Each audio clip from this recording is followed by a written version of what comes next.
시청자 여러분 안녕하십니까? 척추교정 전문의 카이로프랙터 최문준입니다. 이번 시간에는 만성두통과 척추의 관계에 대해서 알아보도록 하겠습니다.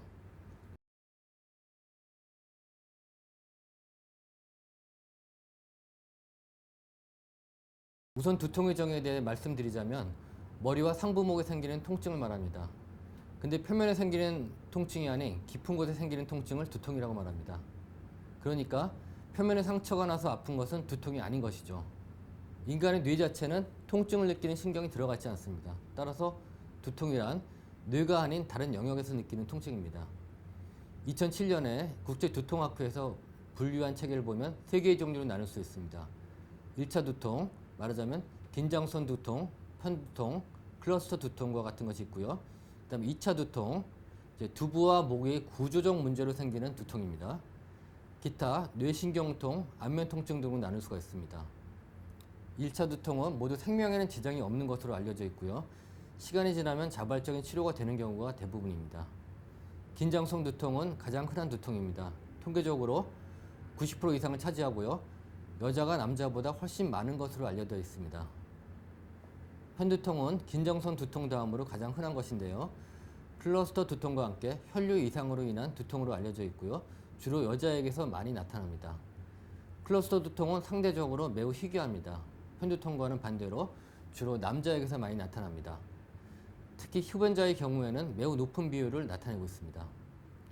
2차 두통은 구조적 문제로 생기는 것인데요. 이를테면 뇌출혈이라든가 뇌암이라든가 뇌의 염증이라든가 하는 것들이 바로 이런 것을 말하겠습니다. 이것은 주로 생명과 직결되는 경우도 많으니 주의해야 합니다. 그리고 다음과 같은 경우에는 응급 의료 상황일 수도 있으니 경계할 필요가 있습니다. 이를테면 급성으로 극심한 두통이 발생할 때, 아니면 갑자기 목이 뻣뻣해지면서 두통이 발생할 때, 그리고 뇌진탕 후에 생기는 극심한 두통, 그리고 두통과 함께 눈이나 귀 통증이 같이 동반될 때, 그런 것들입니다. 1차 두통은 이제 가장 흔하게 걸리고요. 생활 속에 종종 접할 수 있는 것들인데요. 우선 여성들이 많이 걸리는 편두통에 대해 알아보겠습니다. 일반적인 증상은 한쪽 머리 두근거리는 듯한 통증과 메스꺼움, 그리고 구토를 동반하기도 하고요. 빛과 소리에 대해서 민감한 반응을 보입니다.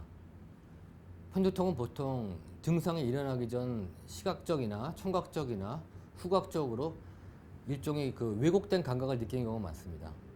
영어로 오라라고 하는데요. 편두통이 전초 증상이죠.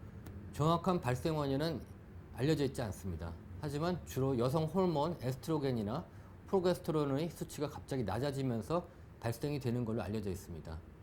특히 복용 피임약이나 부착 피임 패치를 사용할 때 이러한 증상이 주로 발생하기 쉽고요.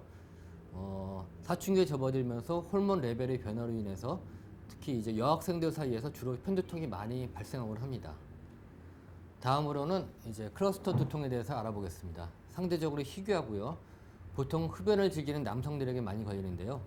정확한 발생 원인은 알려져 있지 않습니다. 하지만 통설로 통증 기전은 혈관이 확장되며 뇌신경을 압박해서 발생하는 통증으로 알려져 있습니다. 다만 보다 극심한 통증이 짧은 시간, 보통 한 10에서 15분 정도 일어나고요. 통증이 극심한 관계로 일명 수어사이드 헤데이크라고 불리고 있습니다. 자살 두통이죠. 진통제가 없었던 옛날에는 이것 때문에 자살하는 사람이 많았다고 합니다. 통증의 부위는 보통 눈 뒤나 관자놀이 부근에서 시작해서 목 부위까지도 퍼져나가기도 하고요. 특징적으로 눈꺼풀이 풀리고 눈이 충혈되면서 눈물이나 콧물을 흘리는 일이 많습니다. 그리고 90% 이상 대부분의 두통은 근육의 긴장으로 인한 소위 긴장성 두통입니다. 긴장성 두통의 대부분은 목의 문제로 인해서 두통이 오게 됩니다. 즉 목을 교정하고 근육의 문제를 해결해 주면은 대부분의 두통은 없어지게 됩니다. 목을 교정한다는 의미는요, 아탈구, 즉 서브락세이션을 없애는 것 외에도 모기 커브를 정상으로 돌리는 과정을 의미하기도 합니다. 전에 말씀드린 일자목과 관련해서 생각해 주시면 될 것 같습니다. 실제로 일자목을 가진 사람들이 대부분이 어느 정도의 두통 증후군을 가지고 있습니다.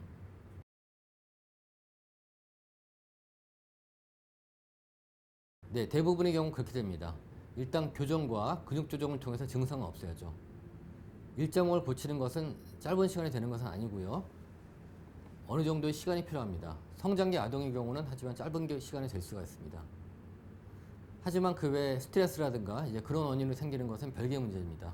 이런 경우에는 이제 그 스트레스의 원인을 해소해 주어야겠죠. 그 외에도 일자목은 아니지만 이제 목뼈에 아탈구가 있는 경우 또한 두통이 원인이 될 수 있습니다. 이 경우에는 이제 목을 교정해 주면 두통은 없어집니다.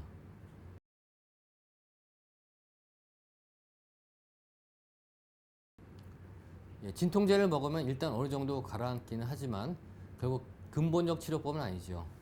이제 만성두통의 경우에는 이제 진통제를 해결하려면은 이제 진통제에 내성이 생겨서 점점 더 많은 양을 투여해야 되고요. 결국에는 건강을 해치게 될 수 있습니다.